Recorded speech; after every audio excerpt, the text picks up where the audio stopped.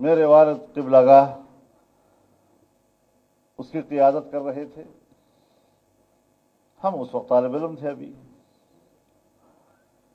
تو دھاندلی کے خلاف یہ میرا آج کا نظریہ نہیں ہے. میں جب ابھی چھوٹا تھا، تحصیل علم کے مرحلے سے گزر رہا تھا، اور اس وقت دھاندلی کے خلاف مفتی صاحب نے تحریک چلائی، تو ہماری گٹی میں ہے کہ ہم دھاندلی کا الیکشن تسلیم نہیں کیا کرتے.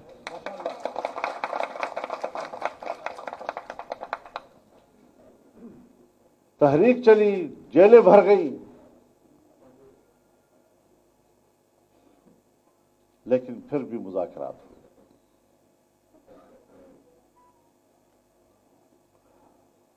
اور مذاکرات بھی ایسے کہ مطالبات پی این اے نے پیش کیے اور 32 مطالبات پیش کیے،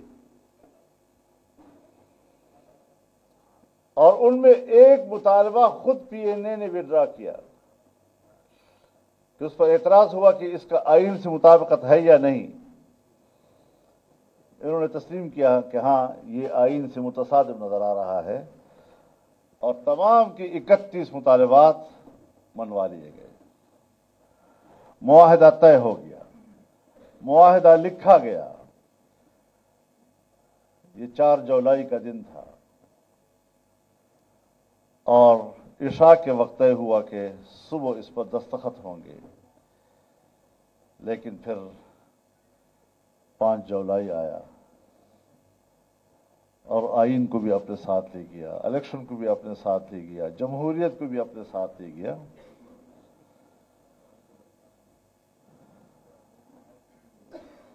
سن 80 میں حضرت مفتی صاحب کا انتقال ہوا. لوگوں نے اعتراض کیا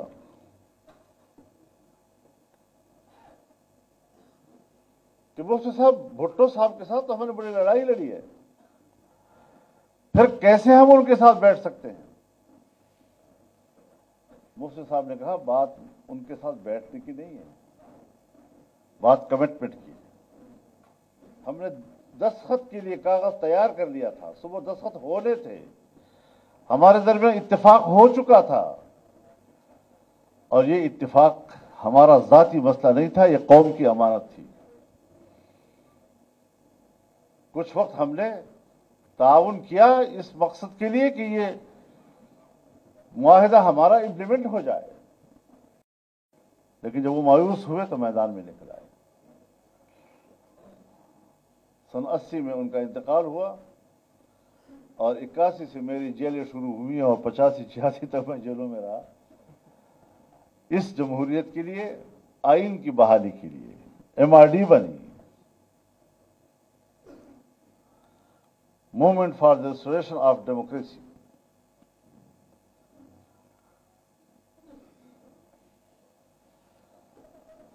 تو بات بنیادی یہ ہے کہ اس آئین کی اہمیت ہے. اب بھی جب ہم سیاسی لوگ آپس میں بیٹھتے ہیں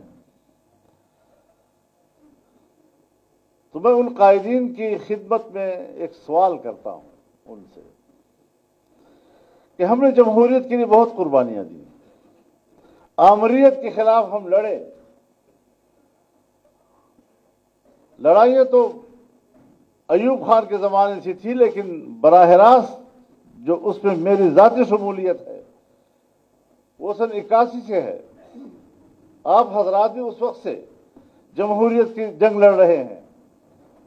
آج ذرا بتائیں تو صحیح مجھے کہ اس وقت ہم جہاں کھڑے ہیں وہاں جمہوریت طاقتور ہے یا آمرانہ فکر طاقتور ہے؟ تو کیوں؟ صرف آمروں سے شکایت ہونی چاہیے؟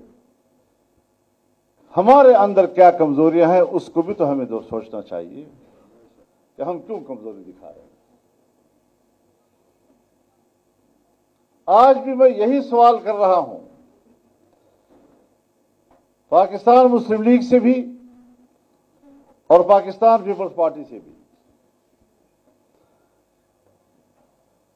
کہ جو آپ کا مینڈیٹ 2018 میں تھا تقریباً کچھ اوپر نیچے آج بھی وہی ہے. آپ کے اسی مینڈیٹ کے ساتھ اس وقت کا الیکشن کیوں دھاندلی تھا اور آج کا الیکشن کیوں دھاندلی نہیں ہے؟ اور یہی سوال میں تحریک انصاف سے بھی کرتا ہوں کہ آپ کا بھی تقریباً وہی مینڈیٹ ہے کچھ اوپر نیچے.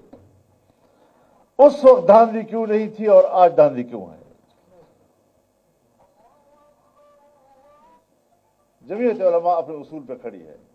اس وقت بھی دھاندلی ہوئی تھی، آج بھی دھاندلی ہے، اس سے بدتر دھاندلی ہے. نہ اس وقت تسلیم کیا تھا نہ آج تسلیم کرنے کو تیار.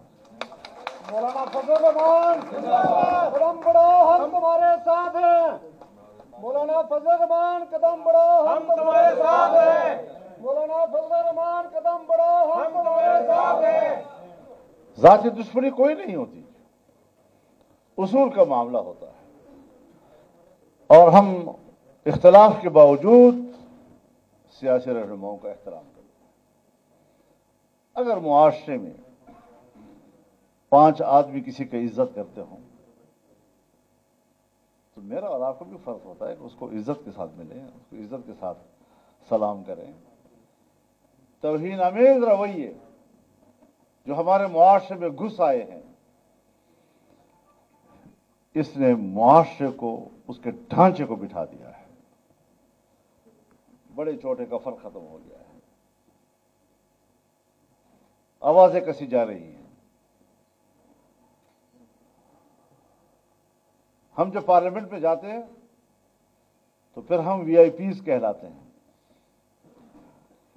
یہ وی آئی پیز کی علامت ہے جو ہمارے پارلیمنٹ کے اندر ہو رہا ہے. وی آئی پیز اس طرح کرتے ہیں. اگر آپ کی یہ خواہش ہے کہ میں پارلیمنٹ کا ممبر ہونے کے بعد جہاں جاؤں مجھے عزت کی نظر سے دیکھا جائے، تو جس وقت آپ سب اکٹھے ہوں وہاں اختلاف بھی ہوتا ہے، کبھی شور شرابہ بھی ہو جاتا ہے، مسئلے پر شدت بھی آ جاتی ہے، لیکن بہت عارضی اور حدود کے اندر حدود سے باہر پھر بھی نہیں جاتی. یہاں تو ہاتھ اٹھائے جاتے ہیں، کاغذ پھینکے جاتے ہیں، پتہ نہیں کیا کیا کچھ ہوتا ہے. کسی کو اس پر بات کرتے ہوئے بھی انسان کو شرم حیا آتی. تو یہ رویے بھی ہمارے ٹھیک نہیں ہیں. لیکن یہ ضرور ہمیں سوچنا ہے کہ آج جمہوریت کیوں کمزور ہو گئی ہے. میرے پاس جتنے بھی اکابرین تشریف لائے، ابھی میرے سیکرٹری صاحب کہہ رہے تھے کہ بھیک مانگنی، یہ لفظ بھی ٹھیک نہیں ہے. میرے پاس آئے ہیں احترام باعزت لوگ. کوئی بھیک نہیں مانگا کرتا. سیاسی مسائل ہیں، لوگ ملتے ہیں ایک دوسرے کو، اپنی بات پر آمادہ کرتے ہیں، یہ ان کا حق ہے. ہم نے تو پی ٹی آئی کے ساتھ بڑی سخت جنگ لڑی ہے، انتہائی تلخیاں. اس کے باوجود جب وہ تشریف لائے ہم نے کہا ویلکم، ہم نے ان کو عزت دی. مولانا فضل الرحمان مولانا فضل الرحمان مولانا فضل الرحمان مولانا فضل الرحمان مولانا فضل الرحمان. اگر مجھے ذرا اپنی بات پوری کرنے دیجیے تو اچھا ہوگا. نعرے کم لگاؤ، کام زیادہ کرو.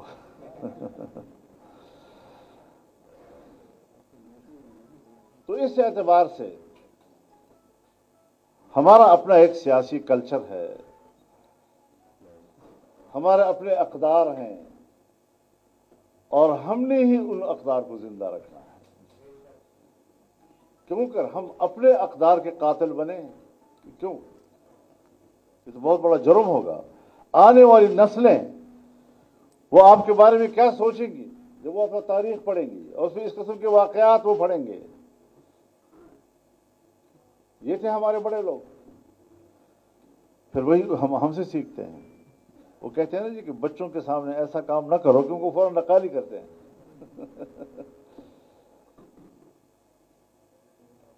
تو اس اعتبار سے یہ آئین ہے اور آئین کی بالادستی ہونی چاہیے.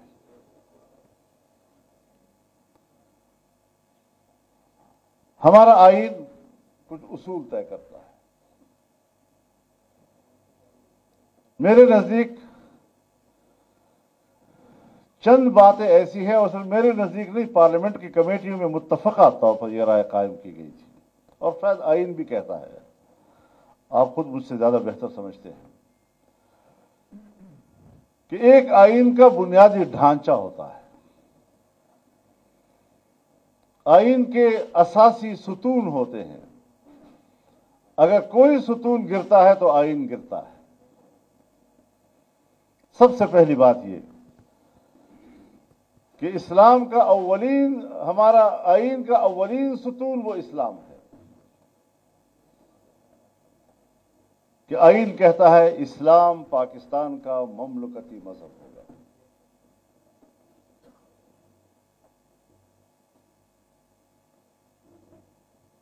یعنی یہ ایک سیکولر اسٹیٹ نہیں ہے،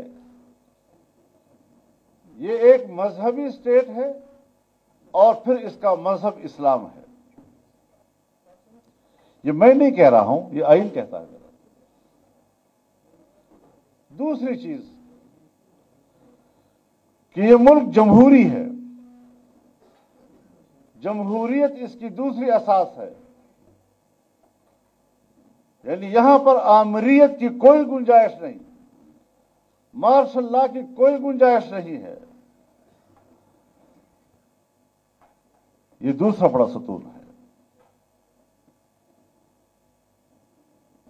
اور تیسرا ستون پارلیمانی طرز حکومت ہے. یعنی یہاں پر نہ صدارتی طرز حکومت کے لیے گنجائش رکھی گئی ہے، نہ مارشل لا کے لیے کوئی گنجائش ہے. یہاں پر اگر مملکت کا نظام چلے گا تو پارلیمان کی وساطت سے چلے گا، اور parliament will be the supreme.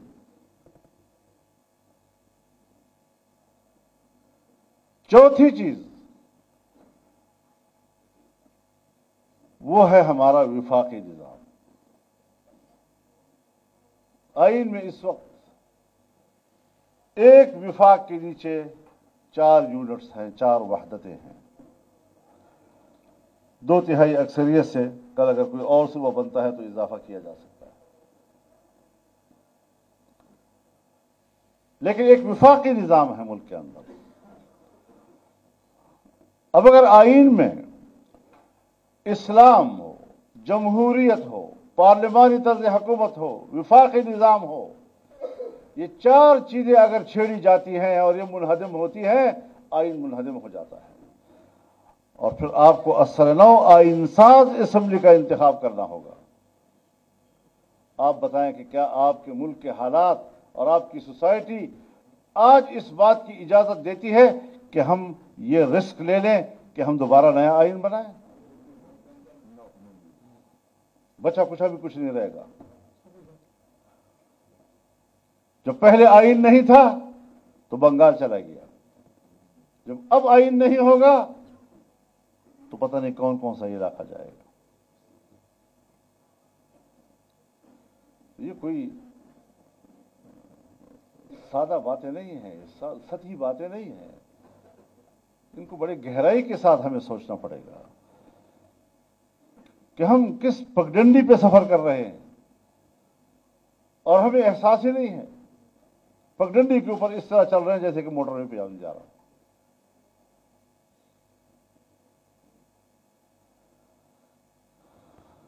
یہی ہمارا آج اختلاف رائے ہے کہ فیصلے عوام نے کرنے ہیں، یعنی انتخاب عوام نے کرنا ہے یا ہماری اسٹیبلشمنٹ نے کرنا ہے.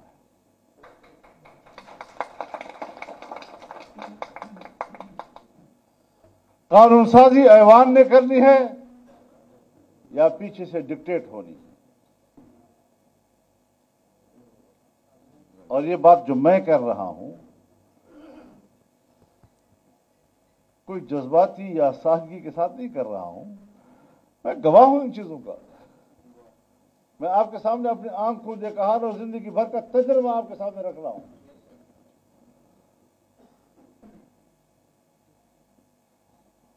ہم تو بڑے گزارے والے لوگ ہیں. مجھ سے کسی نے کہا جی آپ کیسی سیاست کریں گے؟ میں نے کہا گزارے والی سیاست کریں گے. میں شدت والی سیاست کا قائل نہیں ہوں.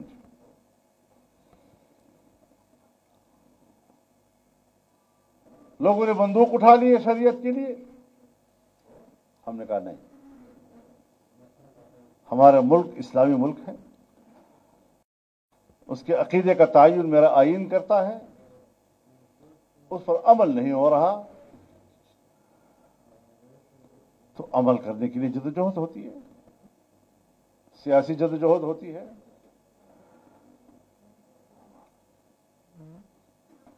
ہمیں بیرونی دنیا کے اثر و نفوذ سے نکلنا چاہیے.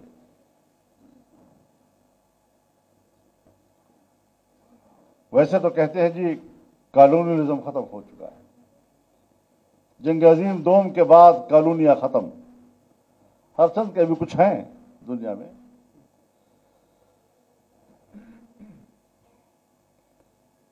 لیکن پسماندہ ممالک ہوں یا ترقی پذیر ممالک ہوں، انہیں براہ راست ان ملکوں میں جا کر اور اقتدار ہاتھ میں لے کر اب کنٹرول نہیں کیا جا رہا. دو ذریعوں سے اس پسماندہ اور ترقی پذیر دنیا کو کنٹرول کیا جاتا ہے، ایک بین الاقوامی ادارے اور ایک بین الاقوامی معاہدات.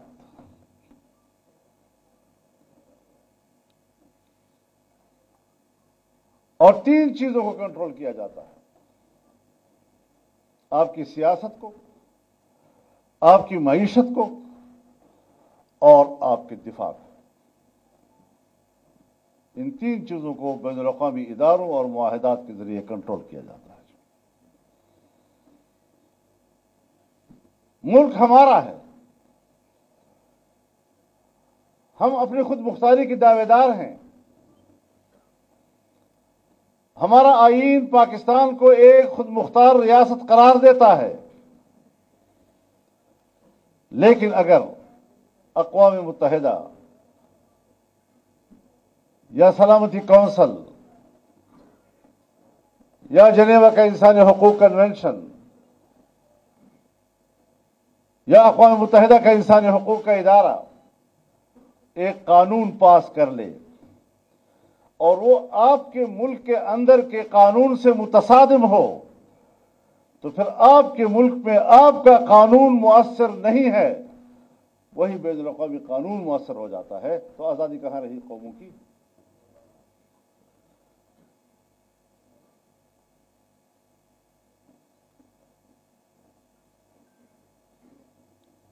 تو ہمیں سوچنا چاہیے کہ ہماری سیاست ان کے کنٹرول میں چلی گئی ہے، معیشت ان کے کنٹرول میں ہے. معیشت ورلڈ بینک کے ہاتھ میں چلی گئی، IMF کے ہاتھ میں چلی گئی، FATF کے ہاتھ میں چلی گئی. بین الاقوامی ادارے آپ کو کنٹرول کر رہے ہیں. آپ کا بجٹ پاکستان میں بیٹھ کر وہ بناتے ہیں اور آپ اسمبلی میں پڑھ رہے ہوتے ہیں.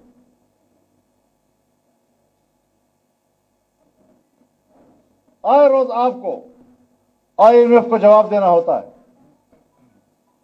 آپ ان کے شرائط پر پورا اتر رہے یا نہیں اتر رہے، آپ کو قرضے کی نئی قسط ملے گی یا نہیں ملے گی. اور اس کی حیثیت ایک کلید کی ہے کہ جب تک وہ ہاں نہیں کرے گا دنیا کا کوئی ملک آپ کو نہ مدد دے سکتا ہے نہ آپ کو قرضہ دے سکتا ہے.